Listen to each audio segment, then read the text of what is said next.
7 ndopa nenguwa zedu pa Star FM right now. So happy new month from the After Drive team. It is that time again for the award-winning show On the Spot, and the show that gets to decode lives of different personalities, from politicians, prophets, motivational speakers, by the way, musicians, and so forth. Last week I hosted the controversial My Denzel as well. So you can check that on our YouTube channel as well as our Facebook page. It's on our Facebook page and YouTube. With me in the studio tonight, it is a top female boxer who is done as proud, as a country by winning most of her fights against different countries. She comes from a humble family, have gone through a lot in life, and today she is a top female boxer.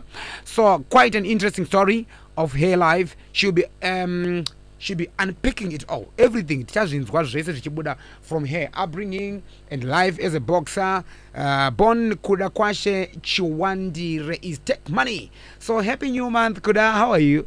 I'm good, and you, Ola? I'm okay. Good to see you. Ndikufara kukona seri kwa garamu. Kana niniyo. Ndasana mbona anonzi Ola. And that's the mbona anonzi Ola. No, Ola is here. Ndafara kuona Kuda. Ndakona pa TV uchitaji I'm happy to see you. So guys, just to remind you, we are now live on Facebook page talking to Kuda. So come show her some love. So we are fast approaching Easter. Do you have anything planned this holiday? Not at all. Why? Why not? Why not, Kuda? Zvakadzanya Ola. Ati zvakadzanya. But maybe we don't go plan out my face, my friends and all. My friends, with the level and vanenge vakatotarisira backup yangu. Okuti ndio chatotibatsira. Yeah, saka it's better hangu ndizvi. Ugare padeni. Ati zvirati zvivharire mudeni. So Kuda, you are regarded as a top female boxer in our country who fought the biggest fight ever in the history of Zimbabwe. Yes. Yes. And I'm talking about the fight you had last month in Mexico. How does that make you feel, knowing ndiyo kutanga mu Zimbabwe to go that far? Yeah, unoona Chiola. Ne level randakatosvika iroro kungonotsika that ring. Yeah. Kunotondipa manyemwe. No matter zvangu ndakazoluza. But ndinotova proud of myself. Yeah. I'm the first female boxer. I'm the first African woman. Kuva ndichinoriwa a gold belt. Hey. Saka, I'm so proud of myself. Yeah. Yes. Izvo zvithu zvinofadza kuti usvike ipapo zvakanyatsofanbazira kwapafambisa sei kusvika apa nayo mana unoziva vazhinji vari kungopashuwira vanongozona pa TV, but iwe wakazviita sei? Yeah, I know, and it's going to take a long years kuti pazoomwe munhu akaita anopinda ipapo. Yeah. Handiti? Yeah, panopisa. And last month you traveled to Mexico to fight Yamilet. Yeah. There were hiccups along the way. Zvakanetsa kuti ufambe kuenda from what I've gathered, there was a visa issue as well as bad weather that delayed your arrival in Mexico, and also to the extent of arriving on the day of the fight yaitanga dhudhu yacho ndopakusvika mu Mexico vacho. Imagine. So please narrate to us, nyatsotsanangurira, nyatsotipa nyaya yacho yese kuti chii chakanyatsoitika kuti kwazosvika ku Mexico. Yeah, problem yanga siri kuside kwedu is Delta Force Boxing Academy. Isusu we were waiting for the Mexicans to give us proper details. Yekuti tinokwanisa kuenda kunotora ma visas ku SA. Yeah. So isusu after our fight atikatamba muswa 14 October last year, vakataura nesu vakati no, imimi, this is a mandatory challenge. Yeah. And Mexican promoter is going to take care of everything, and you will receive your visas to Mexico.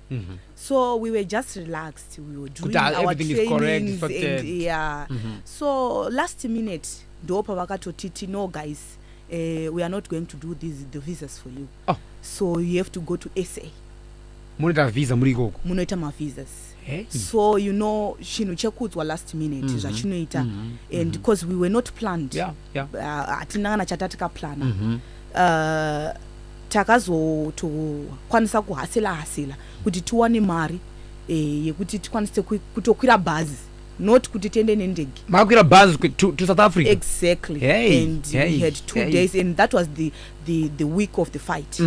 And takaenda mu-SA tikasvika on a Monday, and we thought kuti they were going to be quick on the visas, but they delayed us because the Mexicans, they were giving their embassy wrong details. Vachitira kuti vadzose madays vadzose madays edu ekusvika ku-Mexico. Hey.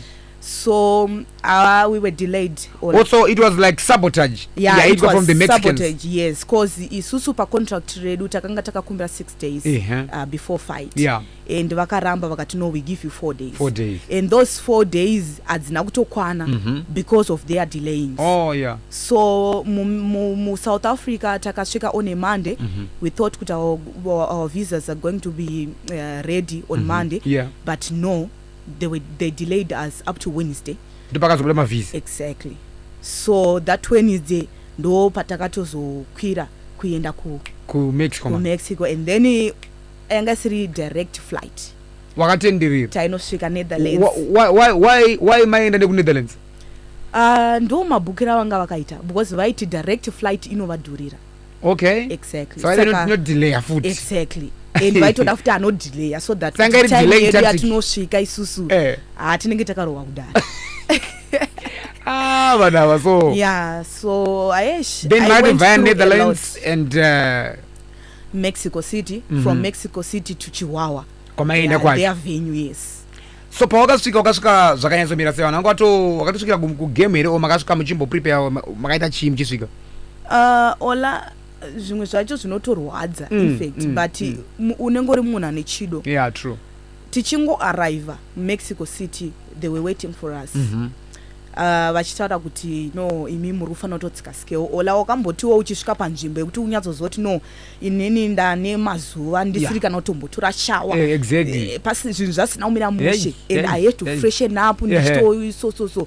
But unosvika vanhu vakatokugarira pa hotel vachitokudza kuti izvozvi chitosiya bhegi rako apa enda kuway in.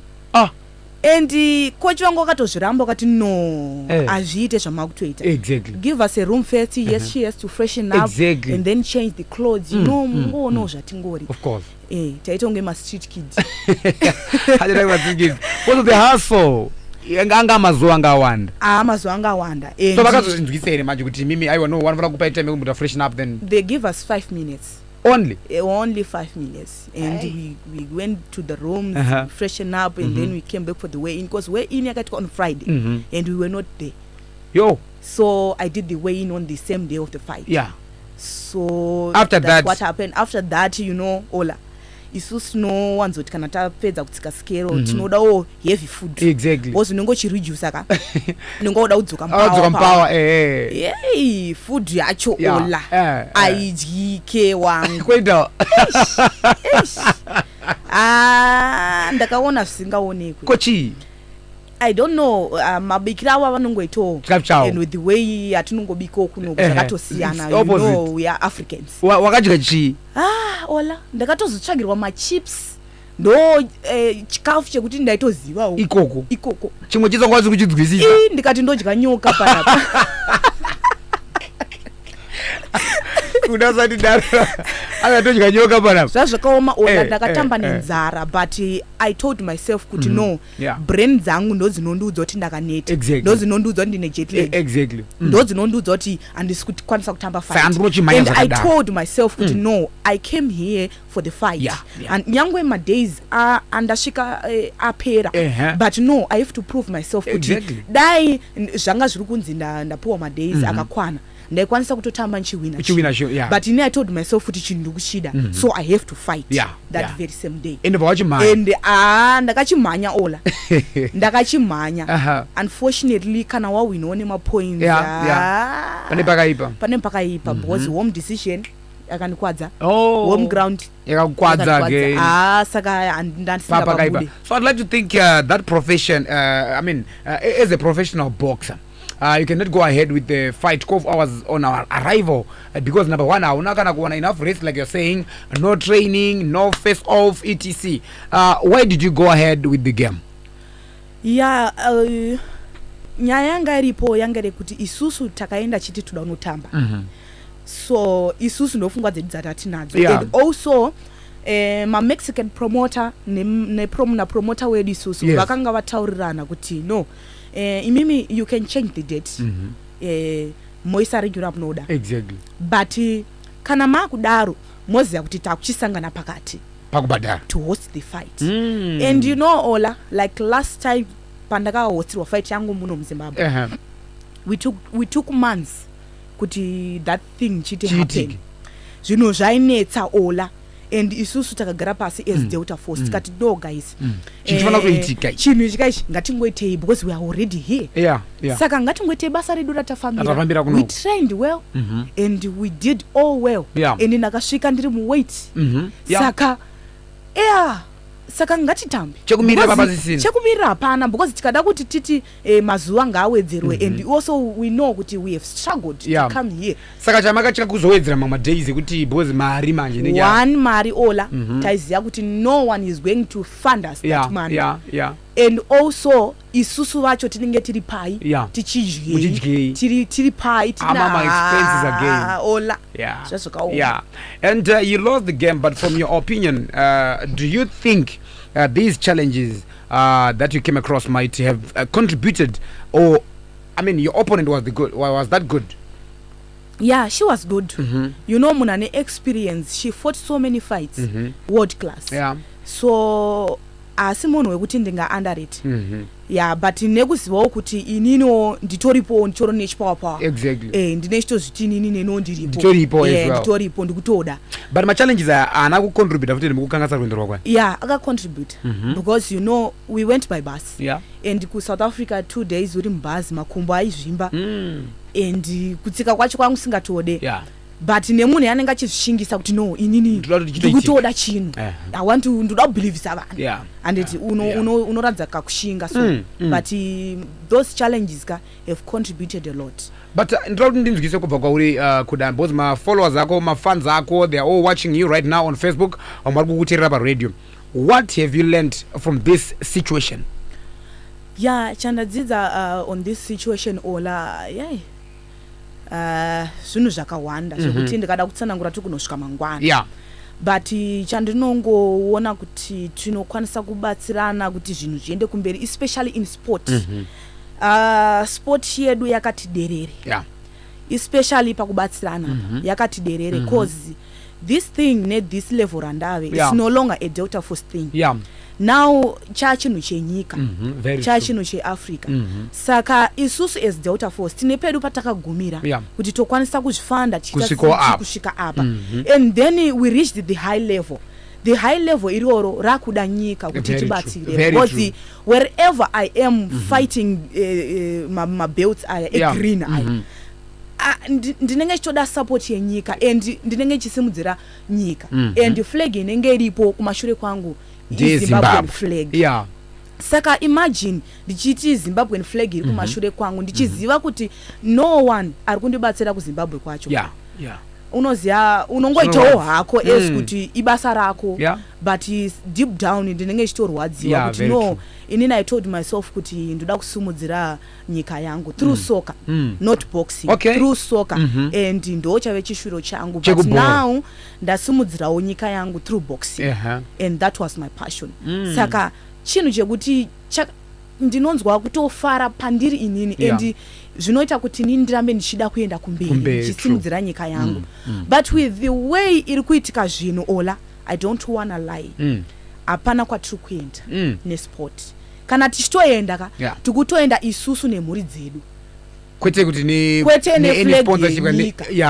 neflag yenyika and zvinotorwadza kuti flag yenyika inofanira kunge itoripo because munhu wese anenge achingoti muZimbabwe and flag inenge ichida kuonekwa but otherwise dai kuri kuti inini ndine yangu flag yandongogadzirawo ndega zvaingosimudzwawo yangu because zvakangofanana 6 na 9 zvimwe chete ende zvinorwadza mashoko autaura aya I mean wakambotry kuapproach maybe the Ministry of Sport maybe to get some funding Ola uchindoona ndasvika pandasvika apa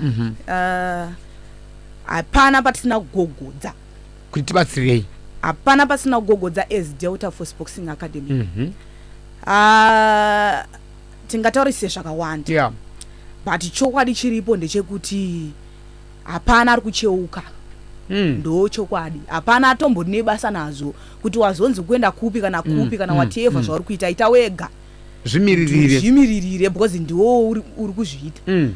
Saka wherever we go tichiti no we need help so especially isusu we don't rely zvedu nema most companies because we know kuti kune vamwe vanotarisira kuti inini what will I gain because nechibudisa or something but we have our own ministry of sports inovananga ichitobudisa mari ine itoriyo iri kutoziva kutoti kokuda ari pai izvozvi ari mgym here is she training for the fight is she ready but I want to tell you the truth hapana anositsvaga izvozvo hapana anotoziva kuti gym yandotrainera inonzi chii hapana anotoziva kuti ndabuda ndadyere kana kuti handina hapana anotoziva kuti kokuda zvari kusiya vana vake uko kwachita zvekuenda kumexico vana vake vasara sei. No one even cares Ola. I don't want to lie. Hapana anositsvaga kuda mashoko mambaudara kai ndikuona kuti vanhu even pamucomment section munhu vazhinji vari kusympathiza newe munyaya iyoyi because zvinorwadza. Tikasara sporting yedu muZimbabwe muno, look at the soccer now, it's dead. Now tikutaura zvekuti Zimbabwe haisinootamba elsewhere zvadai asi vanhu vanenge vachirepresenta the country Zimbabwe. So you were born and bred here in the capital, Pambarap, and later moved to Highfields. How many are you in your family, Kuda? We are 6. 6 of you in the family. So from an interview that your parents did with the Herald, you know, your father mentioned that life was not all roses. You know, briefly tell us about your upbringing. Makudro wakaita wakakudzwa sei zvanga zvakamira sei mukukura wamunai Kuda? Inini mai vangu vanga vari munhu anoshanda. Vese nababa vangu vaishanda asi munhu ainyanya kushanda watainyatsotoona kuti dai pasina munhu wekauyu dai zvinhu zvakaoma. Mai vangu vaishanda and she taught us how to work. Kunyatsotidzidzisa zvekuti taenda kunohodha fishi tichitengesa tichidzibika tichitengesa and takatozosvika palevel rekutoti mama wangu anga asiva kutoti inini handichaite ndoda kuti mimi muite vanhu vangu muzive kuti upenyu hunoraramika sei. Chitengesa fish dzakaroswa palusaka paipai. Alright, kuHighfield yes palusaka ndopatatengesa sometimes tatomboendawo kumafloors kuTSF uko kuForge exactly tinotengesa fish idzodzo nemadrinks nei tichitotengesa ndo mari yataziva kuti iyi mari tikapedza kutengesa ndo mari dzedu dzekubharira maschool fees. Why is manager say manje nekuda uri kubva kuchikoro unotengesa wabva kutengesa unoenda kuchikoro? Isusu tatakatodzidziswa kuti as early as makuseni munomuka mo prepare and hapana munhu anobuda asina kuita basa. Tatosiya tata basa redu toenda kuchikoro tabva kuchikoro tichidzoka waitoziva kutoti unodya uchibika fish kana kuti unodya uchienda kumarket. Saka zvinhu zvataitoziva pakukura kwedu and takazopindawo munguva yekuti takazotambura Ola zvekusvika pakunotema huni musango and ndini nandiri musikana muhombe totonotema huni musango ndototakumana panapa ane kuCaledonia pane kwainzi kuCaledonia kwatinochinjanisa huni dzedu nembida huni dzedu exactly because ndo yanga ri life yake and with that life Ola inini I'm strong andina life yekutambudzika yanoudzwa nemunhu cause ndinotoshamsika kuti vanhu vanototambudzika kutoswera kuti hanzi hatina kudya taswera nenzara. Inini Ola ndogona kuswera ndogorara ndogoswera ndogorara usina kudya and it's normal kwandiri nini because I've been through that life. Unoziya ndirikunzwa kuti mumatauriro awaita pane zvandiri kudzidza Kuda ndiri kuona munhu ari strong in you from the way you are talking ekutaura kuti parakwende rwako rwakafamba kuenda uko wakauchiti no it's okay hapana zvakawanda but I have to go and fight. Une fighting spirit yaya in you. Now wakapinda mumaproblems munhamo yakaoma yakuta nezvai but still wakati no I'll fight I'll pull through and wakabuda zvesure. So unoziva Kuda wambotara nyaya yebhora baba toida kuti wangoenda tazvebhora chii chakazoitika munyaya yecareer yebhora? Pabhora apa ndakazosiyawo ndawanawo changu chibaba. Wakatombotamba bhora aiwa ndakatombotamba ndikatombopindawo matrials enational team Okay. And ndakatozitadza hangu kuenda kumberi because passport yangu yakanonoka kubuda. Alright. Chibva tanzi aiwa no kana hapana kwamunoenda. Yeah. So bhora ndakatozongorisirawo hangu kungoti kana munhu uchinge wamumarriage. Yeah. Murume anogona kudza kuti no inini zvanchada kuita ndoda kuita izvi. So that man is the one who changed me kubva kusoka ndichienda kukarate nekukickboxing. Alright, so pawakaenda wakatozina kukarate? Ndakaenda kukarate, I did full contact sokyokishin, ndikatozosiya, ndikaenda kukickboxing yacho, ndikasiya, and all those sports ndiri champion. Ikoko? And pandakambobuda ndiri defeat. Kwese uko? Kwese ndiri champion. I have so many trophies, so many certificates. Saka boots unotovhura zvokutodaro apa? Andovhura ula. Ana zvanyatsoma chaizvo ndovhura. Serious? Yeah. Chiva papadheni chiri kuti kudii? Chichiri kwere? Aiwa hachisisiko. Okay, but patime yacho patanga chiriko chaisupport here sport or chaiona iwe as a threat? No, aitosupporta sport. Yeah, kungoto unoziva vanhu vanenge vaine maonero avo akasiyana siyana. Sure. Munhu anenge aripo pakukusupporta but aine futi dzimwe pfungwa dzekuti no panapa ndaenda nenyika. Of which chinhu ukachiguruma wakatarisira kuenda nenyika. Yes. Hakuna kwachinoenda. Because already watoenda kumberi. Chinhu chichiri kumashure. Saka ndo zvakazongoitikawo. So but transition yacho manje wataura nyaya yekarate, kickboxing and also kubva kusoka chimbotudza kuti zvakafamba sei patransition yacho pawakabuda musoka kumatrials waenda uko kukarate zvakazofamba sei swakapinda mukickboxing? I think zvemaoko zvazvagara zviripo, asi yanga ingori hide and gift yanga isati yaonekwa pachena. Because hazvina kunditorera nguva kuti ndizvione kuti inini I can become someone through my hands. Zvazvaita sei? Wakaona sei? Mamaita dhutu here? No. Ndakangonziwo neshamwari dzangu kuda tapedza training yebhora. Chimoniperekedzawo kune kwandikuitawo maarts. Saka ndangomuperekedzawo chibva ndangoti nditoda kutombopinda. Zvinhu izvi ndomaitira zvinoita rigani mboita. So mukuita ola unongozivawo. Ndakabva ndatonzwa kutoti bholato zvazvitoripo. Zviri kutoendeka. Zviri kutoendeka. But ndinoda kuti ndizere kukarate wakazosvika kulevel ripi? Kukarate handamboenda kumberi because inini ndandisiri so much into grading. Ndandisitombori. Changu chete kwangu uri kunongopisana nevanhu chete ndichiwina. Ndo zvanga zviri zvangu izvozvo. Ndingakurikupisana nevanhu chete. So, was it you exploring different sports until you got what you really wanted? Or maybe yaikuti uda kumbozvichallenge uona kuti wewe you can uda kungoitawo something new? No, Ola. Nyaya yanga iripo yanga iri yekuti ndakaita mwana anditi. And kuti kana munhu ane mwana wakutoita pane mamanzi kumbogara rekutoti unofanira kuisa food on the table. True. Saka ndakaona kuti ndirambe ndichiita zvekarate nezvekickboxing izvi kune macertificates chete nematrophies hakuna mari. So ndakatoona kuti is better ndite boxing, nditore boxing as a career kuti ndiende kumberi. And boxing kune mari, everyone knows. Kungoti nguva yacho chete ndo irefu because you have to go through amateur and wozoita professional, but inini sezvinhu zvanga zviri mandiri hazvinombonditorera time.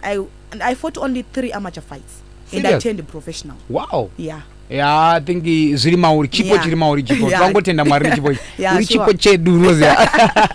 So it came to my knowledge that you dropped school after you fell pregnant, is that correct?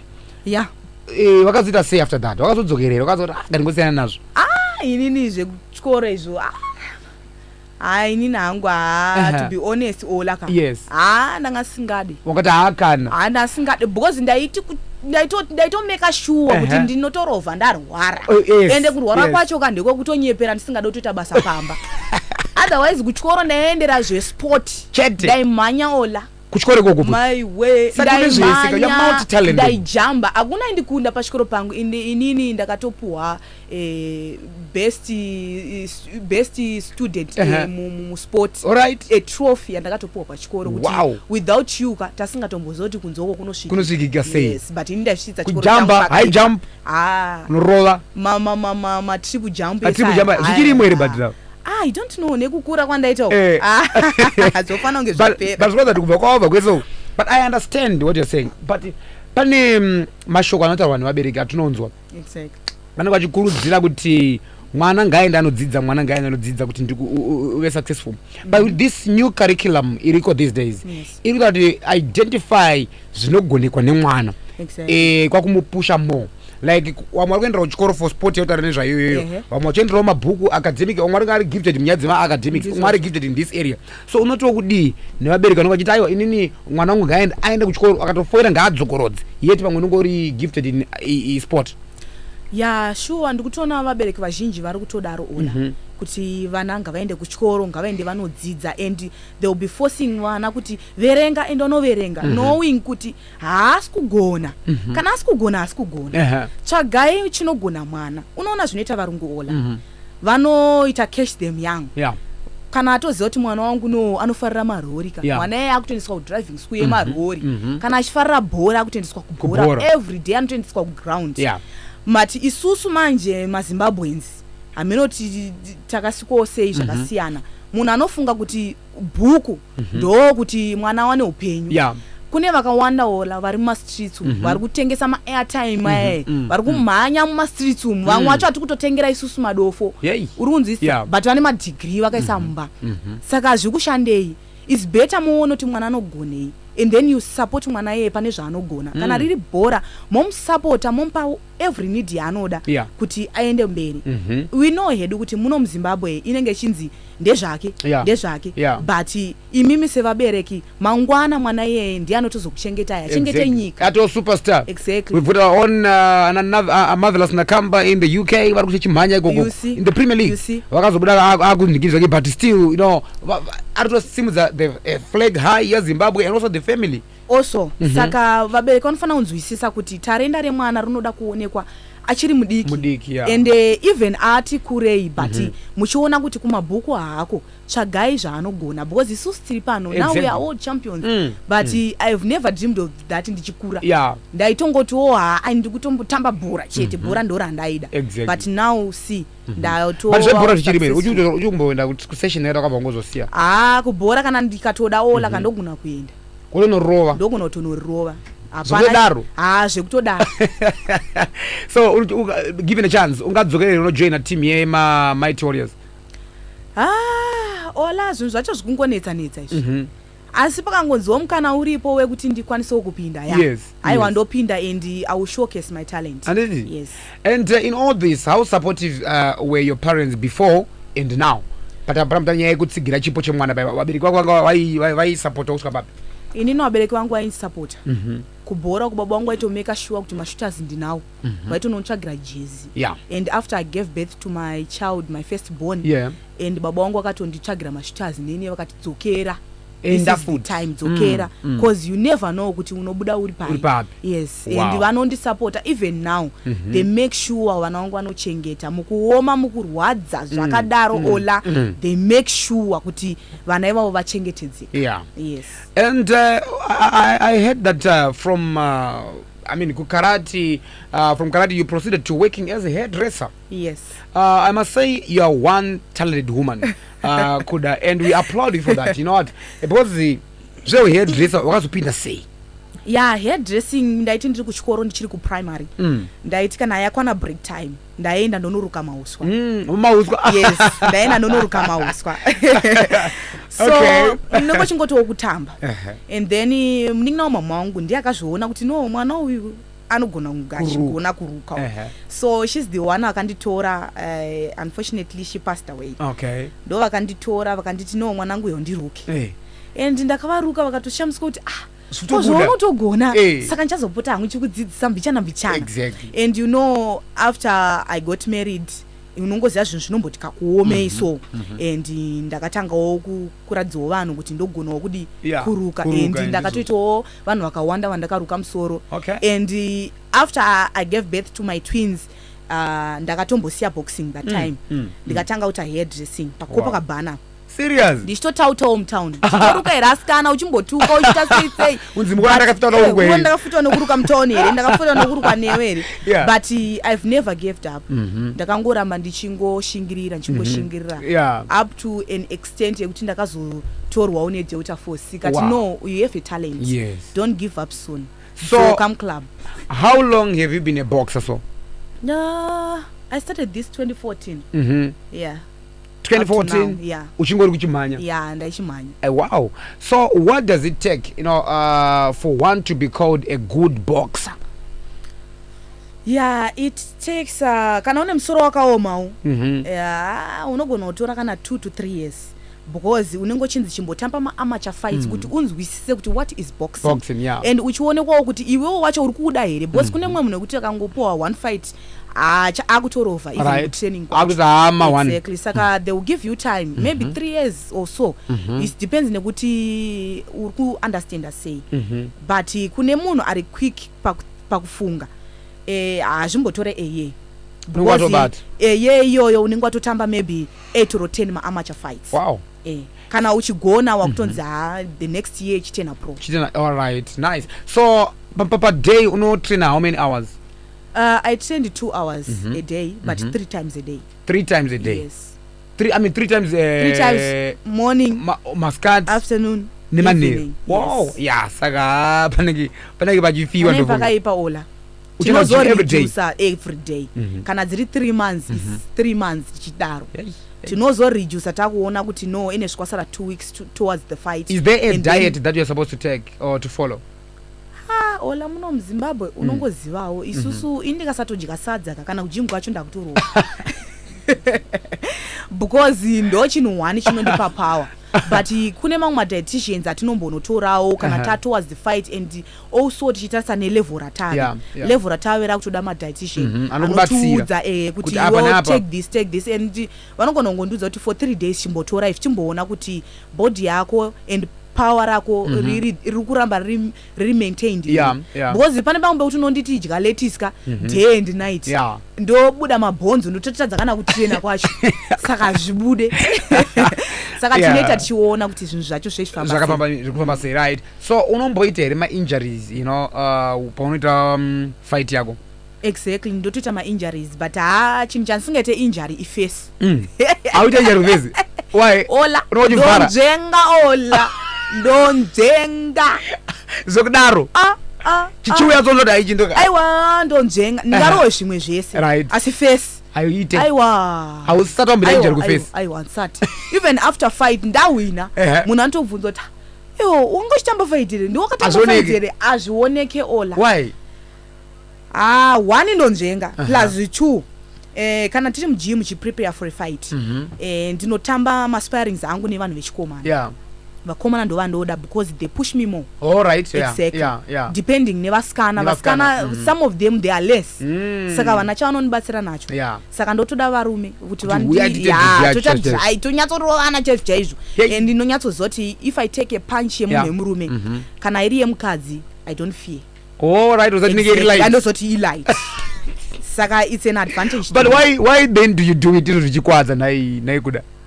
Zvinokwadza but ini ndakatonoti it's something chiri mandiri chekuti I will not give it up easily. Saka ndakatonoti it's better nditongoramba ndichiita. Don't ndiri hairdresser but you know how it is. Kana tangotorawo zvedu zveboxing generally kana ukatambawo fight yako it depends nekuti vanhu vacho vanegotiate up to how much. Imari yekuti some of people can work for it maybe for 2 to 3 years. Serious? Exactly. Inobuda ipapo. Pane paine mari. Pane mari. Madheze kwa Mayweather aya kumando ndopona kadeliver chichibhadhara ichi. Chobhadhara zvasiyana netouting town. Tichitoruka here pamwe munhu anogona kuti chinhu che$10 $7. Imagine apa uda kukwira transport vana vada kudya uda kudzoka futi mangwana kubasa. I can imagine. Saka but unoziva pane imwe fight yaito nemuchinda akabva azofa iyoyo. Exactly. Last time. Waona zvakadaro hazvi kudzosera kumashure. Game iri mayasi. You are talking about Taurais Munya? Yes. Yeah, that guy was my best friend. Oh, sad. Best friend. Aitondinokera kuti chimuka tiende unomhanya. Hey. Chandei kupi kugym, Hey. tikudaiso Exactly. tichiplana. Yeah. Even ndisina mari yekombi. Aidhandei. Aindibhadharira. Yes. Even ndisina kana kudya pabasa pangu ndengomufonera 1 call. Richa. Anenge atosvika kuti mari. Hey. So pazvakaitika Ola ndakarwadziwa zvekuti I wanted to quit. Tanchada zveboxing. Ndakati kana boxing racho rakudaisoka. I've Aseni got nazo. kids to take care Yeah, of. Inini yeah. ndakukwita. Yeah. But you know mama wangu akanditi no mwanangu. Mairi wamaticha nemarekeni. Enda kuboxing. Shingirira. Zvawakada. Izvozvo. Takati dzidzai mukati aiwa toda makati boxing. Endai kuboxing kwenyu munorovana tikuda chikafu pano. So ndakambotora time ndichingoti every time pandomuka ndochema but mama wangu akaramba achindisimbisa akati no avasi vese vanodaro mumwe nemumwe ane madzinza ake nezvakasiyana zvipari nezvinoterawo saka it doesn't mean kuti newewo enda mwanangu enda shingirira chitotanga kutosimba izvozvi kuti utozadzisa because shwiro yake aitoshwira kutoti ukanotora belt rera kuZambia before nzanenda kuZambia ndo pakafa kanzi ukanotora belt rera kuZambia ndichafamba naro ndakarisa pamusoro pekombi yangu because ailodha makombi ndikati hama yeni ndatotenga mota after Zambia ndikanzi notokuita drive unotoita driver wako nopota ndichifamba newe so imagine zvamba pamwe I think zvakakuaffecta zvakandi-affecta a lot and fight yacho yekuZambia ndandakutoti andichatode because of that ndandakutoti andichatode but mama wangu vakaramba vachindisimbisa zvikanzi no mwanangu enda enda ndinokunamatira. And you know what Kuda, I remember vividly 2 of your fights that got people talking. The first one day ku Zambia which you did in February last year. Tell us about that fight. Was it your first ever fight with someone from a different country? No. No. That was tungoti yanga revenge. Oh yeah. Because the first time young to turn pro, I went to Zambia and I fought a girl called Barbara Banda. Okay. So I lost on points. Yeah. So zvakandirwadza. Zvakandirwadza because that girl aiweka and kana ungamutarisa aitonge munhu wemurume. And I was surprised kuti ndikurwa nemunhu but atonge murume. Munhu wemurume inini ndakatombonetsana nawo ndikati no munhu murume uyu. Murume munhu. Vakanzi aiwa chimoko. Because with the way and aishanda mujim mangu I was the best. Yeah. Above all. I was the best. Saka ndaitotarisa kuti no ndochiwina ndobva ndaruluza nemapoints. So pandakazonzi ndikunorwa naCatherine Piri. Yes. Ndakatoti chinhu ndochitora ndaishanda ola andidi kunyebera that time ndo time yakandirwadza the most kwete yepamexico yatakutotaura yanyaya serious that time ndo yakandirwadza because vana vangu had nothing to eat and that time vanga vaine 9 months vana imagine varutoyamwa exactly 9 months mwana akaitoyamwa patime exactly hey and ndakavasisa ndakandatovasisa kudara wanga wasisa mukati uita time yemafight akwa ndandavasisa kudara yes and ndakarwadziwa ola vana vangu vasinangana pekutangira pekudya kana chekudii vakaenda kuchipatara vana vangu vakanonzi no vana vatibaye atibaye vana vane kwashwa exactly mama wangu akandifonera kuti vana ndozvitaura kunoku ndiri mukempi ndichikempa kuti ndiende kunorwa kuZambia apa zvakuti kuaffecta futi more zvakutondiaffecta more and imagine hapana mari hapana chiola ndikada kutaura kuti vana vangu vakazopika neika I won't believe it serious vana vangu vakapika nezvimaporridge zvinopiwa zvezvo zvinenge ameno titozviti vanozviziva zvinopuwa kuchipatara zveya zvevana vanongorwara zvakazopuwa vana vako zvakapuwa vana vangu vakazopika vakazobayiwa I can imagine ndazodzoka ndopa ndikazotanga kutotinga chikafu tudida vana kuti vana vadzokere panzvimbo I suffered ola for this thing saka chinhu chandakatora ndine shungu nemwoyo and winning the fight the WBC interim super bantamweight title, how did that make you feel?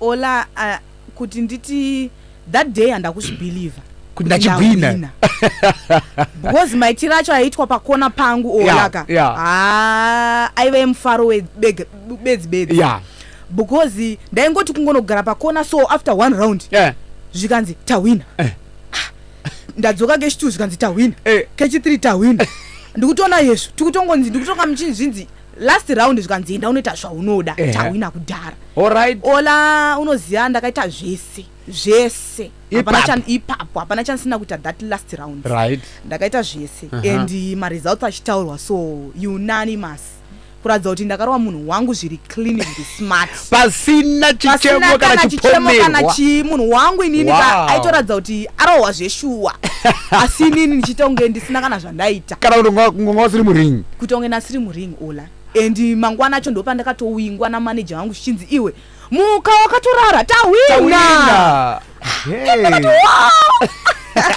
you know and is this jifadza uri kuedza kufara singa ndaifara ola because ndakatanga kufunga kwandasiya yes situation yandasiya iri hey ndaingoti dai ndatongoenda zvaizvozvi vakomana and you know besides the belt were you given some money yeah you know mari yacho yatakapiwa ola you won't believe it takangopiwa yedu 1000 ndo yatakapiwa yekuti yefight yo yefight and takatarisa mabelts wayo nemalevels wayo mari yakanga yaiswa yanga iri yekuti either you take the fight or leave it yes pangaweza mari 1000 and we had no choice chataida it was the belt okay it was the belt and takasimbisana tikati no zvemari tozozviona inazvo atore chini mari tichaita tadzoka atore chini ende chinu takatora zvishwa tikadzoka saka issue yemari was not an issue for the first time ola zvemari tanisina basa nazvo chataida chinu because taiziva kuti tasumudza nyika.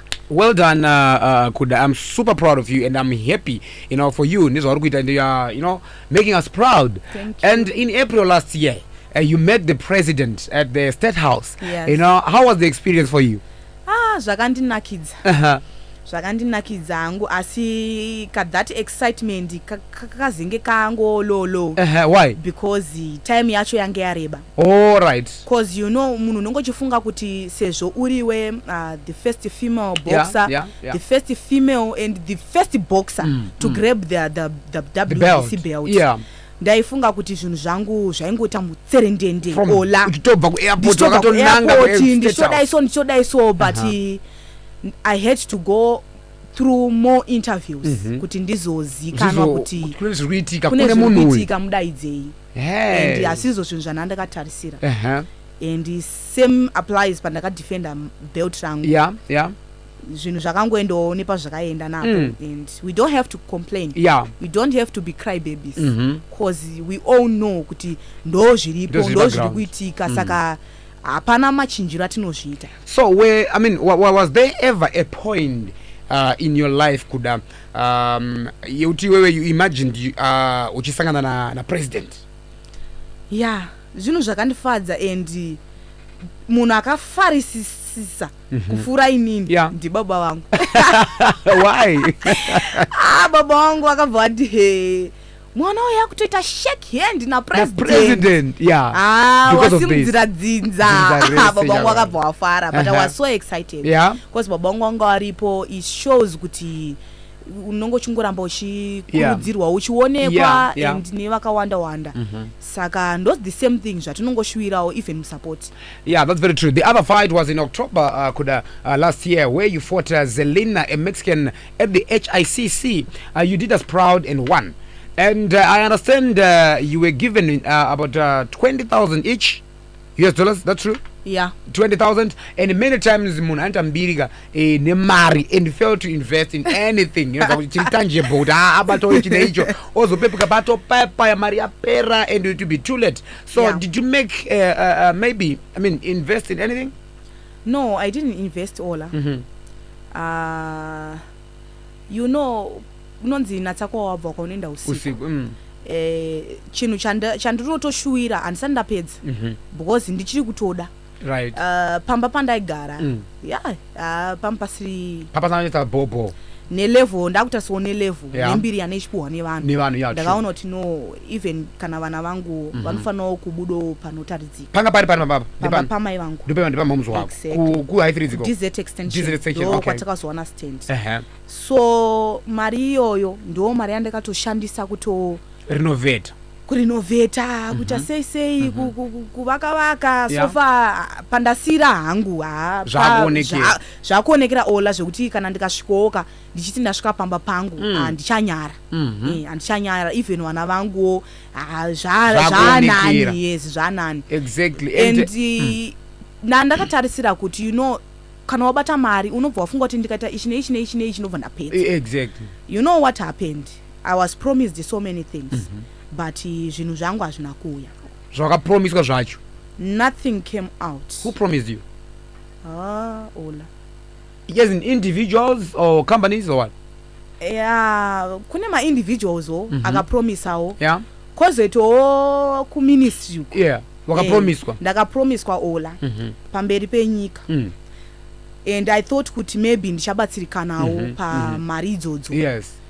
But Ola unozivawo munhu aina uzoya mari. Ola mari aina kuuya. And I asked for my money after 3 months. Ndikanyoreswa apology letter. Okay. So it's something chekuti nene singade kutaura hangu, you know how it is. Vanhu vanobva vati haakupwa kushamsire kana kuti ivo vacho vanenge vakandipromisa vanobva vazoione kuseri vachinditi ndakava blast. Andwaiziya. But ndochokwadi chinei chiripo because inini ndine hama and kana Ola uchinge wandiudza kuti kuda ndichakupa $10 pamberi pevabereki vangu vanenge vachitotaura kutoti $10 yoka dai mwana wedu atombotipo kana ka5 ipapa handiti kunzwisisa. Yeah, very true. Saka kana munhu wakuzoramba manje but the pattern sakunzwisisa kuda the apology yawakanyoresa yanga iri yechi wabvunzirei. You don't have to ask. Mari yacho iyo. Exactly, you don't have to ask. Wabvunzirei. Then you had to write the letter. Yeah, because we had nothing to do. So after writing that letter, did you then get your... Not at all, Ola. Up to now. It was just a... Up to now. I was promised mwana uyu tombo imba tompa mota inini as an individual person champo 10k awanewo kubatsirikana and I thought kuti my preparations angu anchaita for this Mexican fight I was going to use that money kuendawo kugym since ndiri munhu wanokwira makombi ndoendawo kugym nekubharirawo gym and also ndosirawo vana vangu such an amount yekuti vabatsirikane ini ndichitawo zvebasa. So Ola zvakanetsa and up to now I got nothing. So takutotanga pacha. That's a sad story. But the way you're narrating your story is so touching. Given the talent you're and also you're also doing this for the nation, for the whole country. I'm sure my sponsors are listening right now who would want to sponsor or to partner with the Kuda guys. Let's support our very own. Let's support our talent. Let's support Kuda in every way possible because she's doing us proud, guys. Honestly, apana asinga fire nechinja kanaka chinechitwa. So, have you ever engaged in any fist fight aside from work? Bopinda dudune vanhu zvineni basa zvako. Panongori ne1 this guy. Hayendi akaita mnyama. And by that time ndansanda tombo world champion. Yes. Cause munhu yakangondidhirirawo pamawindi pai Ola zvazvinongoitawo so. Inini ndikutotarawo naye zvakanaka kufesu. Right. Zvikanzi aiwa azvite. Wakwira iwe kombe yangu $1 apa muri 2. Bhadhara rimwe $1. Ndikati ndoriwanepi $1 handina $. Ndikanzi aiwa topedzerana. Ndikati aiwa kapamwe munhu wangu akangano wakanda kuda kubuda faster kapande vamwe pachigroup kachinenge chakubuda mukombe. Ndikati aiwa apa ndaenda. Izvokupi munhu akatonitaimira Ola ndakanobatwa bhegi paya. Ndakanonzi ndipe mari hapana kunoenda apa time training dzakwana. Ndikati aiwa ko ndoipiko.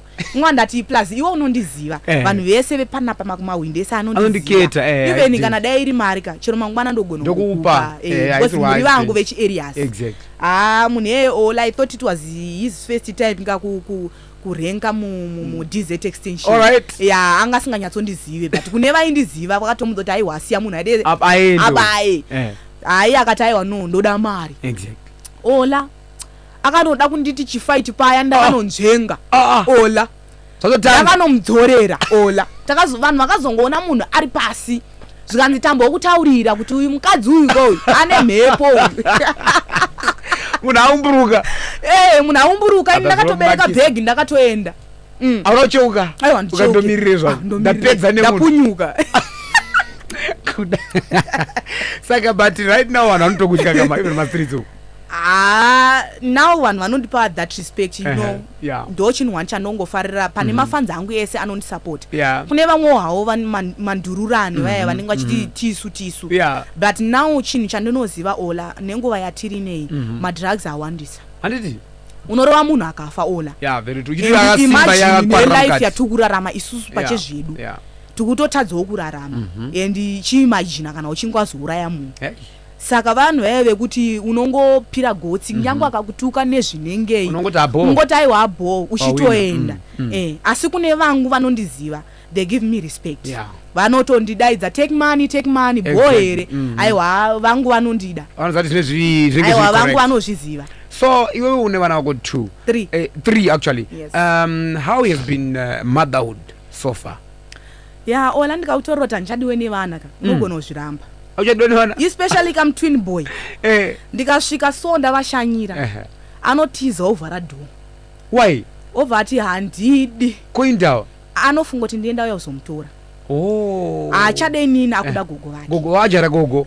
Asi twin sister vanotouya votondimhanyira nasisi vahope vanotondimhanyira. So varugara na gogo. Wanu avagara vanogara na gogo because inini nema interviews anechita nekumhaya kwanenchita and also I have to put food on the table. On the table, very true. Saka zvaizvozvo handichatokwanise kuti nditore vana vangu ndigare navo. Wakura sei? My twins are 3 years. Okay. And then sisi vahomba 6 years. 6 years. Yes. Oh, nice. But at least ikagogo vanokaichengeta apaka gogo nevazukuruka. Unongozivawo. And vanotonetsawo vana vacho ukavatora even ukatota week nawo ukawagarisa. Vanotomuka vachitoti kumba kwedu. Saka zvakutonetsa. Asi kumba kwedu. But where do you strike the balance, you know, with work, motherhood, social life, etc.?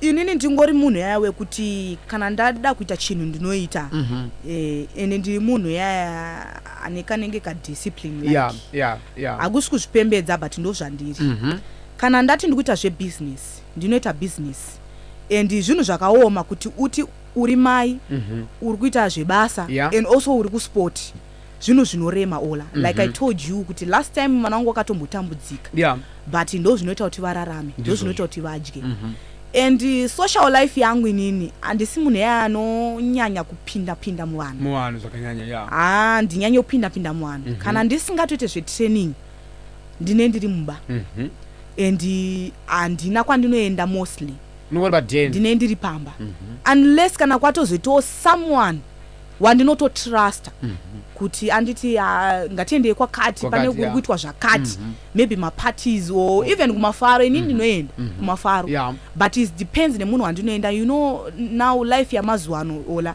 munhu anokudhraga unodhraga ukaabuswa and with the level randirika ndinofanira kunge tori munhu yaya atori ahead nezvinhu because havasi vese vanofara ola havasi vese vanofara.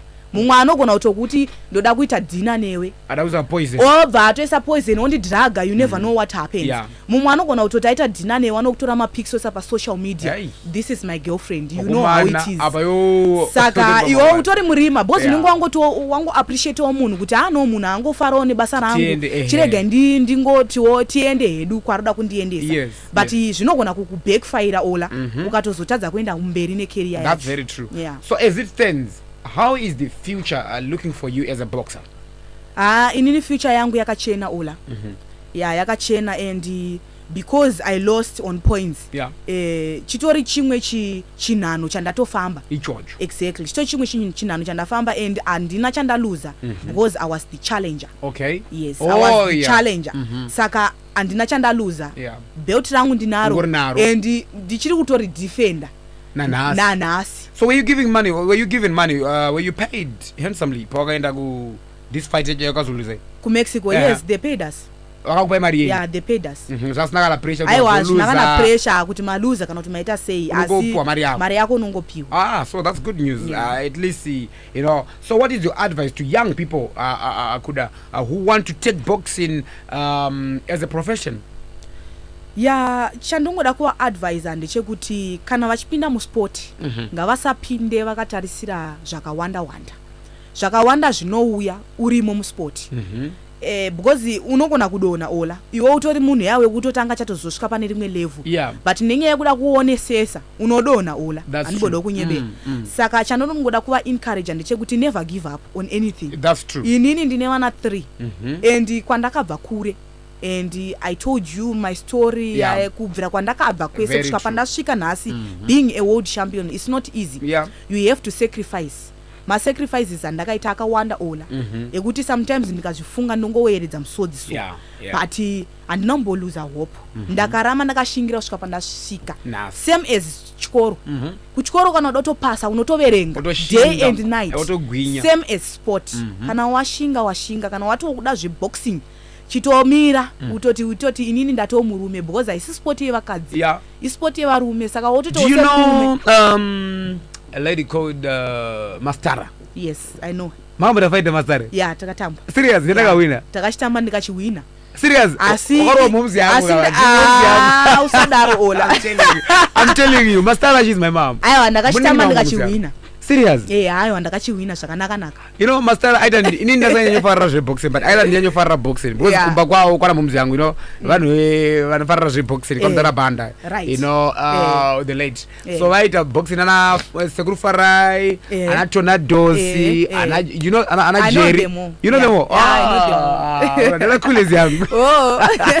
Aiwa sorry zvakola. No but as nemwe munhu what's surprising Ola is we have so many companies with the women CEOs, but they do not support fellow sportswomen like Kuda.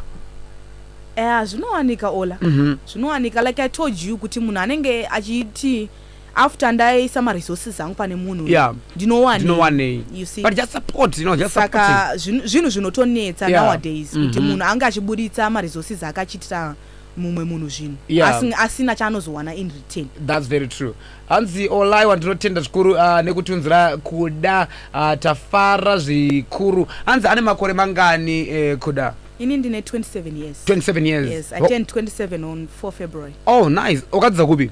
Ndakadzidza pa Nyandoro Primary School and ndikazodzidza pa Mokai High School. Mokai High School. Yes. Nice. Hanzi, is she challenging for a rematch ku Mexico? Takanyora matsamba ekuti mafambira takaita because the organization was not away. Zvese zvaitika the organization was not away.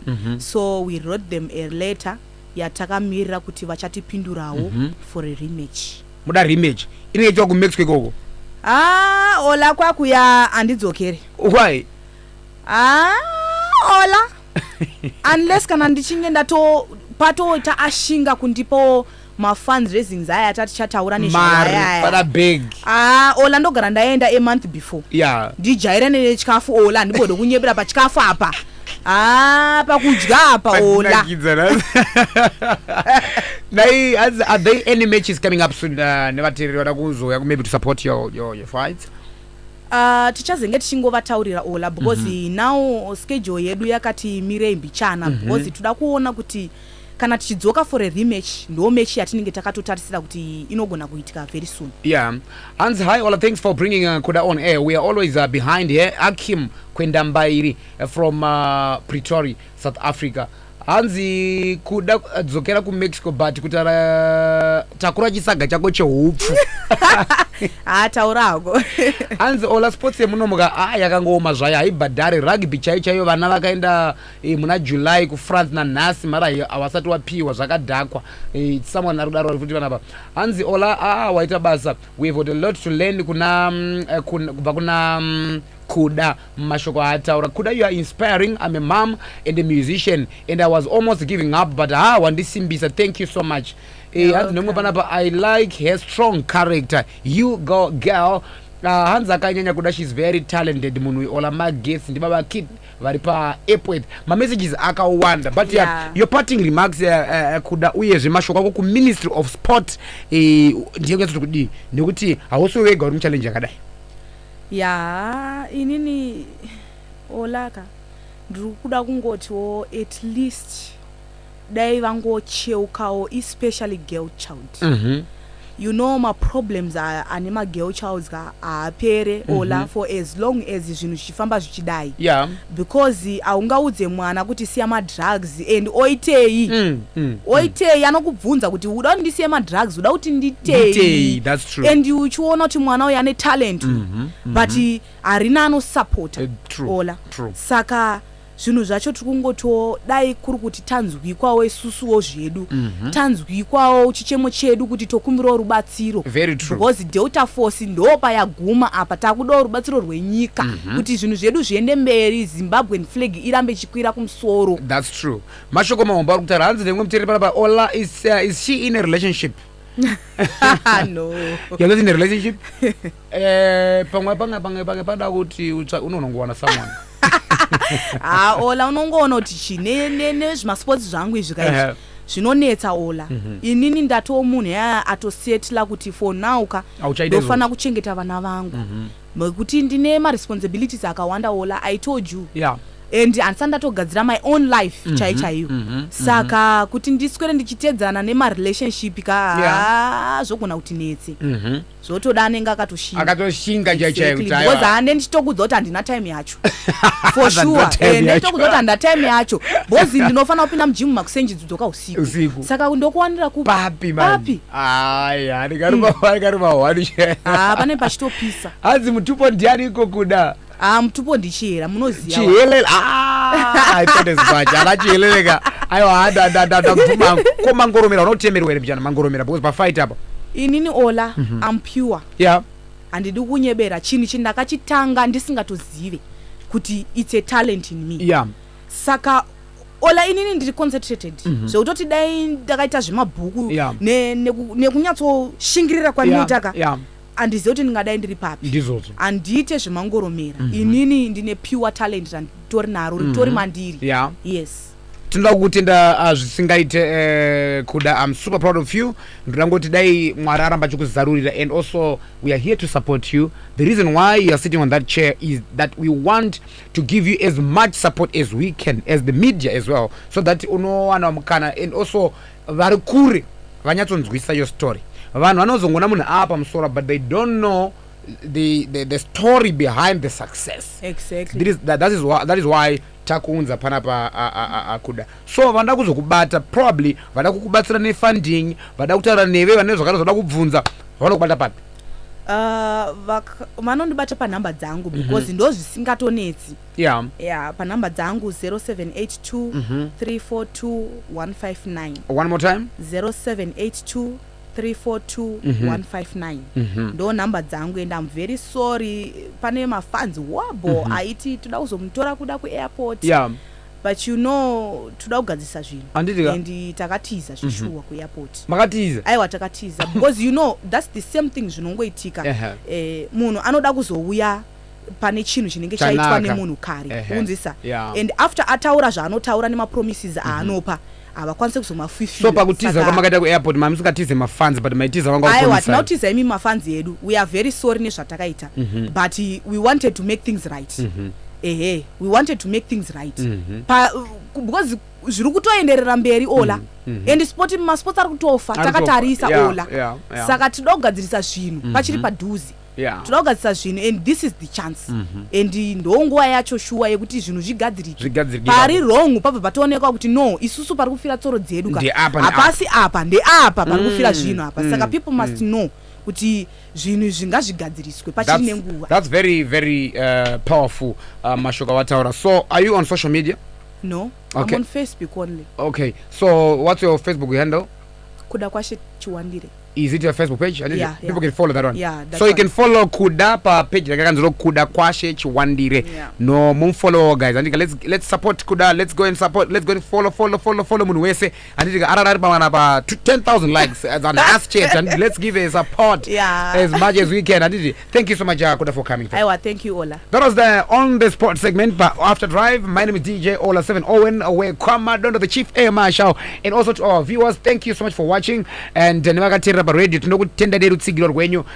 Nhasi ndio panoperera chirongwa che on the spot. Tinokupai zvakare chimwe mangwana tichikupai zvinenge zvichikufadzai zvichikunakirai tichingoenda mberi handitika. And you can follow me on Instagram at DJ Ola7, Facebook page DJ Ola7 Star FM. That's my Facebook page and Instagram DJ Ola7, Twitter handle at DJ Ola7. So if you missed this interview, I see problem. You can catch it on our YouTube channel at DJ Ola7 and Star FM Facebook page respectively. Kwanas tomirira panu muwe nemanero akanaka. The After Drive. Many thanks to the crew behind the scenes, Mike, Lord 5 Mushunja and Nyengetrai Dingana, the producer, Madam Producer of the show. Muwe nebasa rakanaka futi mangwana.